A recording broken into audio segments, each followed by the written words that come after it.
sportswear, formal wear, outerwear, shoes, accessories, and more, follow Lionel Smith Limited on social media, and we'll share the very latest trends and in-store events. Lionel Smith, limited to only the finest in men's clothing. The Live 5 for 6 Skyview Network, sponsored by Terry Lambert Hyundai.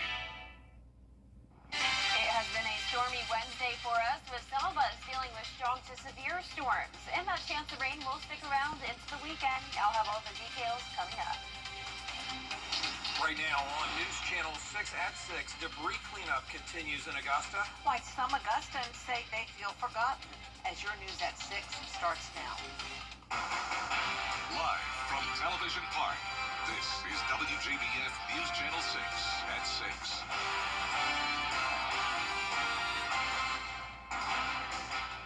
Good evening, everyone. I'm Jenny Montgomery. I'm Brad Means. We do thank you for joining us. Coverage you can count on begins with the race to the end for Augusta's storm debris cleanup. Crews are back after taking a break for Masters and Easter.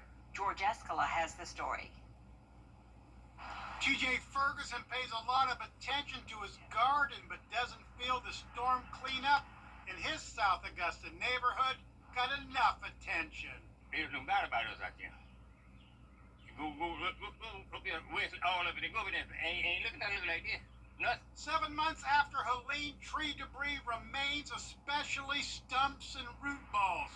And these are the priorities as crews return from their Masters and Easter break. Some of them are heavy, you know, and they got to bring in a bigger truck to haul them, and plus, you know, they got to be separated because they got so much dirt in them to get different grinders and things like that. So it's a little bit slower process.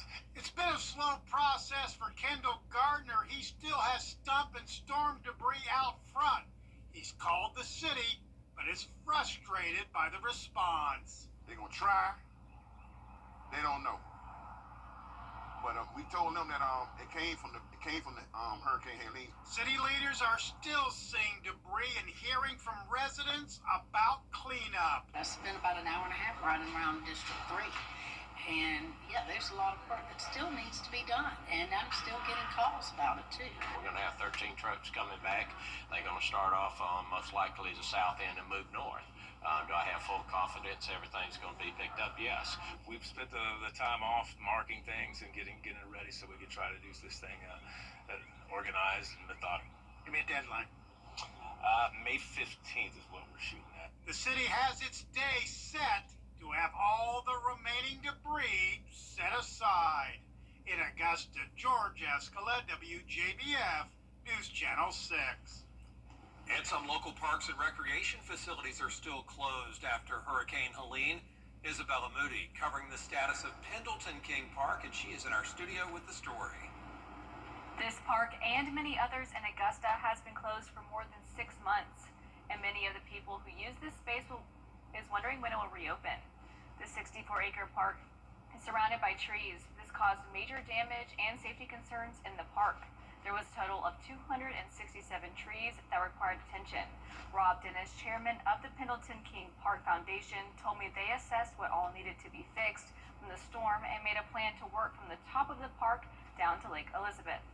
Steve Castle and the FEMA groups came in along with the city, and we sort of came up with a strategy to divide the park up into sections to start clearing out all the debris, just because it was such a remarkable amount. Dennis told me they are excited to get the park back open as soon as possible so people can enjoy it again. There is no word yet when that will be, but we will keep you posted. Brad, Jenny? All right, Isabella, thanks so much. Time now for a first check of the weather. And for that, we want to check in with our chief meteorologist, Jenna Petracci. Well, it's raining for the first time in a while, but not for everyone. Some CSRA counties are completely dry, while others deal with strong to severe storms. And this is overall a very summer-like pattern. So think when you're out in the summertime and it's very warm and humid, and then all of a sudden you hear that thunder roar.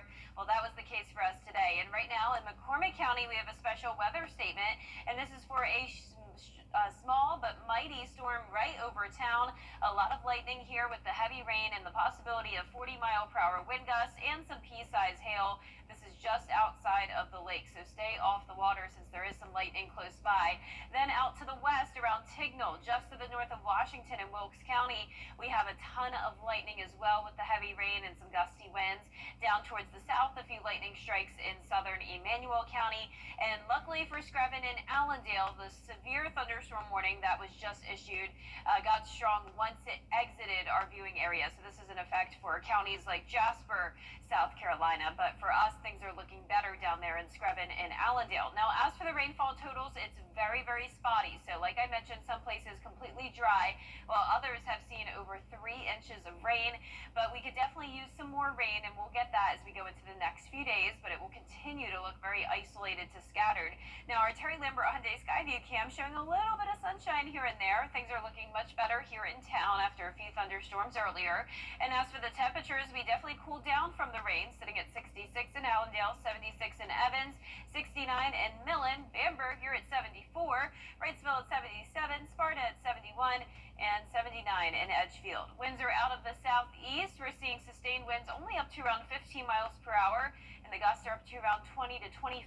Now, of course, within the thunderstorms, winds could be gusting even more, but you can see here on Live Viper 6, not a lot of severe storm activity anymore. So the chance of that is going to continue to go down once the sun sets, but we'll still have the chance of rain and some weak storms until around the 10 o'clock hour. Temperatures down into the upper 60s at that point. And looking ahead, you can see lows right at the 60-degree mark over the next few days, highs in the 80s, and rain chances sticking around into the weekend. Coming up, we'll have a look at your futurecast, so stay with us, but back to you.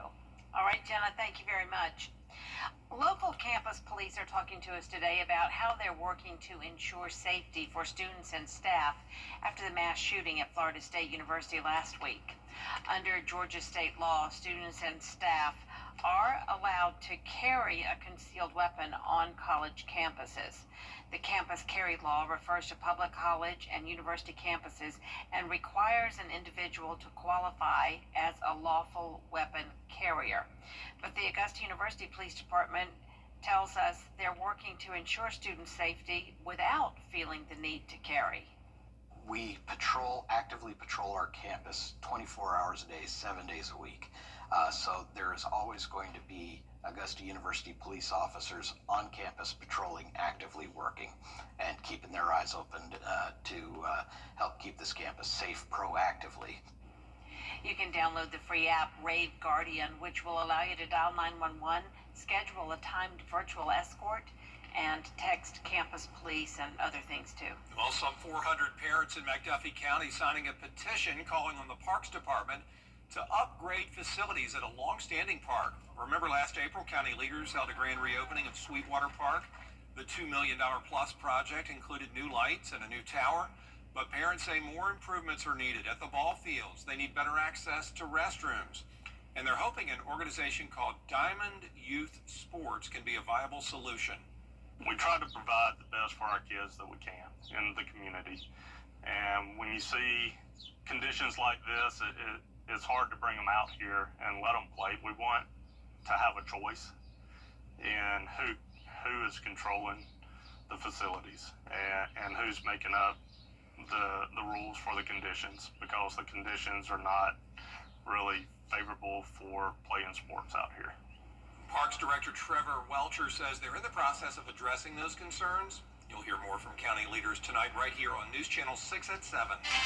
Coming up, uncertain times at Limestone University. How student athletes are navigating the situation. Next. Bill O'Reilly on Cuomo. That's a bunch of insurance plan. Taylor Hyundai, where you get a deal you'll feel good about. TV's #1 entertainment talk show has 15 Emmys. It's actually 16. Respectfully. Count on live to make your morning shine. Weekday mornings at 9 on News Channel 6. Students at Limestone University are facing an uncertain future as school leaders look for a financial lifeline. That really puts a strain on student athletes right before postseason play. Taylor Farmer has more. A Limestone University spokesperson says if the school stays open, athletics will continue next fall. But student athletes say time is running out for them to make a decision. The school is mostly made up of athletes, and it is so late in the game, and a lot of people do depend on scholarship to be able to go on to college and get that higher education, and so do I. Competing for Limestone comes with a sense of pride. I've loved Limestone. The people make it 10 times better. Athletics, of course, but yes, I would do anything to keep it open. Coming to Limestone was a big change. I was definitely scared to come, but it changed my life. It has been such an amazing school. On the football team, freshman running back Myron Hunt is taking steps in the next direction. I'm in the transfer portal. It's weird. I feel like I'm in high school again, starting all over. But everything happens for a reason. For those with eligibility left, their future career in athletics is unknown. It's crunch time for people. Like, people are closing rosters, so I just hope someone will take me. Head baseball coach Brett Harker is facing an oddly familiar situation. Harker was at Furman when the Paladins got rid of their baseball program in 2020. What I've learned through all this is I'm done with loyalties to universities or NCAA. My loyalties to these players. So it's figuring out how to best serve these guys. Harker says the most difficult part is making sure his players are taken care of. I've never had a university call me and invite me to their wedding or send me pictures of their first child. But over the last 14 years, I've got a lot of weddings and get pictures of proud dads.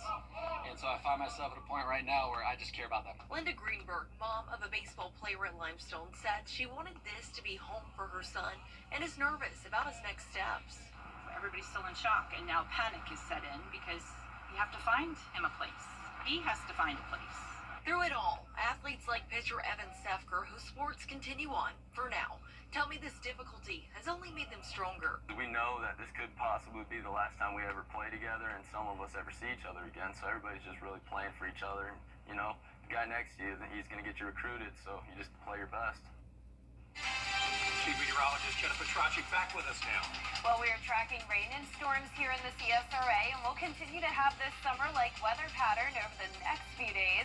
With above-average temperatures, it's feeling more and more muggy, and the rain and storm chances continue into the weekend. I'll have that full Viper 6 forecast right after this break.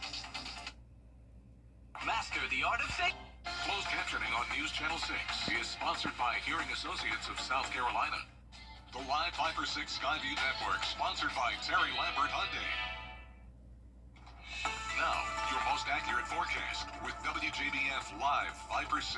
Welcome back. We did have a couple severe thunderstorms today, and some of those did leave us with some damage. A few trees reported down in Burke County, and we did have half-inch hail recorded up in McCormick County as well. With the severe thunderstorm warning that just happened a little while ago, that has now expired, but we still have a strong storm up there in McCormick County. You can see a special weather statement is in effect for the next 15 minutes or so, and that's for the possibility of pea-sized hail, some gusty winds up to around 40 miles per hour, and the lightning strikes. Now, out towards the west, Tignal has been dealing with a strong storm for a while now. A ton of lightning strikes here, and the possibility of some of that small hail as well. Down towards the south, Emmanuel County has some storms, some lightning and heavy rain. But you can see here in town, we are dry now after seeing some storms and heavy rain earlier. This is our Terry Lambert Hyundai Skyview cam. Still mostly cloudy, and we're sitting in this mid-70s, a southeast breeze up to 7 miles per hour, and a big variety of temperatures. Some of us much cooler, such as Washington at 66, but Saluda County, where it's been pretty much dry all day, sitting at 80 degrees. 65 in Sylvania, 76 in Aiken, and 77 in Wrightsville. So we have this cold front across the area. This is why we have the rain and storms happening today and all across the southeast. We're going to continue to be in this unsettled weather pattern as we go into the next few days. But as of now, no severe weather threat for the next few days. Just the rest of tonight, that's where we have that marginal risk of some of these storms becoming severe. Now, of course, with that being said, we still can't rule out the possibility of some strong to severe storms tomorrow, but there's no widespread threat by any means.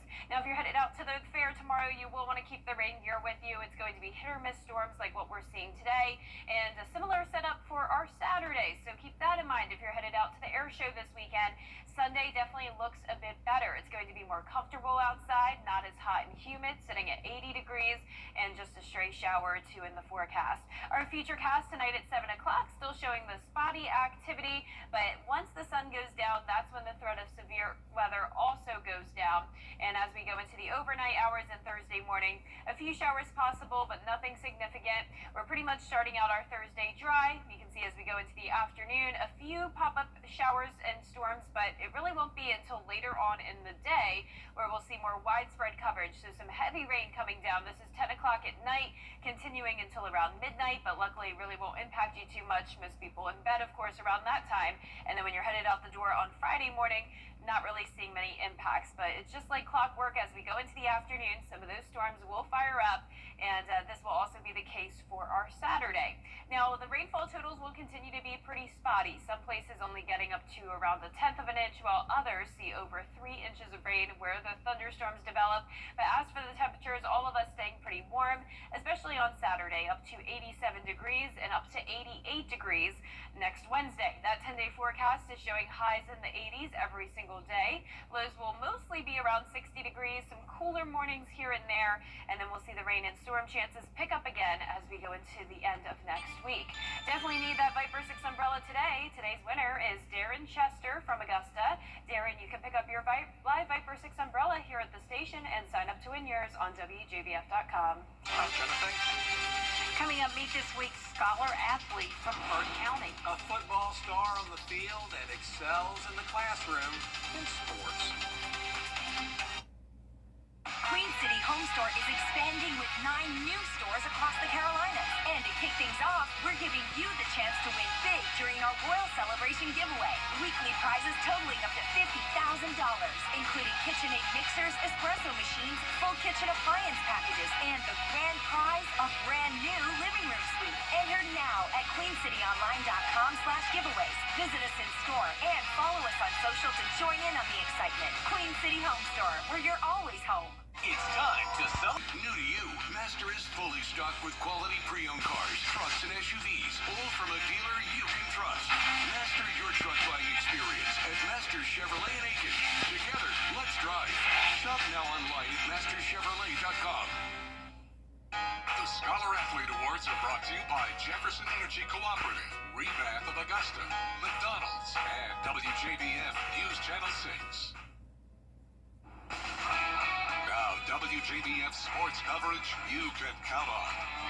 The Lakeside Panthers boys lacrosse team, they're fresh off of winning their region. Now they prepare for their opponent, McIntosh, in the GHSA state tournament on Friday. The Panthers are 14-1 overall, 3-0 in region play. They're coming off a 24-1 victory over Grovetown.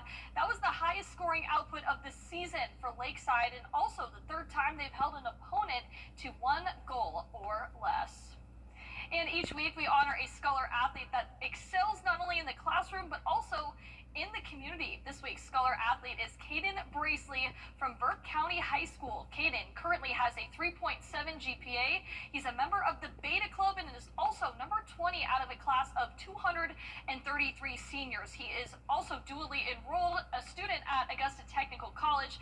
He's also currently ranked in the top 40 in Division A 2A with 30 solo tackles, 64 tackles, and averages 7 per game. Now, the linebacker also blocked that field goal attempt in their semifinals game against Rockmart, ran it all the way back for the touchdown, and he's managed to balance both academics and sports. Deepest playoff berth we had in a little minute. And there's also a lot of intensity in practices and workouts. Grades really impact how you also interact on the field, how quick you recognize plays, and things like that. Caden's a very dependable, solid kid. I mean, those are the type of kids that you want in the program. They're willing to do whatever it takes to help you be successful. Very proud. I'm not surprised. Like, ever since he's been a little boy, he just always been just bright, and he always just go for what he wants. Now, Caden is heading to Kennesaw for college. He's majoring in electric engineering. Congrats to him on his Scholar Athlete Award. And Limestone University in South Carolina, they're facing some major financial challenges, which could impact 27 CSRA athletes that are student athletes there at that university. Last week, Limestone University met with students and staff, stating the school is facing severe financial uncertainty. Now, the university's president says as they look at student retention and staff choosing to work elsewhere, there's a need for an immediate $6 million in support, but they're trying to figure out that exact number. Still very challenging at this time. If school does go online, though, some students say they will most likely transfer to another school, and many of those that are student athletes. They said they have already entered the transfer portal. Signs that have save our school, Saints never quit. They're posted in front of the Student Center Library. And although hearts have been heavy around campus, students say they're leaning on faith to get them through. At this point, the board is evaluating a couple of possibilities, and they would like a little more time to really think through this. What I can share is, there was a multi-hour board meeting, which speaks to the interest of the board to really try to find a solution. Just where I'm going to be, where's home next? I don't know where that's going to be. I've just been praying over it. I've been thinking about everybody here on campus, because it's not just me that's being affected, it's everybody. Even the community is being affected. People I've talked to that live in Gaffney, it's hurting them too. Gianna, we appreciate that tough situation up there for sure. Very much so. We'll see what happens with those athletes. We'll be right back. Snow Dodgers Ford has Get epic discounts up to 75% off, from electronics to home decor to everything in between. It's a new deal every week. Just scan the QR code or enter WJBF.com and click on Marketplace to start saving now. Something about the morning. They should feel good now. You know that I love you. Good morning, Augusta. Finally tonight, new rules at the Oscars may surprise you. Voting members will now be required to watch all nominated films in each category before they can cast a ballot in the final round of Oscar voting. Up until now, Oscar voters had only been encouraged to watch the nominees and vote in categories that they felt qualified in. Well, that explains a lot, doesn't it? Right, it does. But a lot of movie watching, this seems fair. Fair way to go about it. That is our report for now. Thanks for watching. We're back at 7 after World News Tonight. And then we'll see you again for News Channel 6 at 11. Have a great evening. Good night.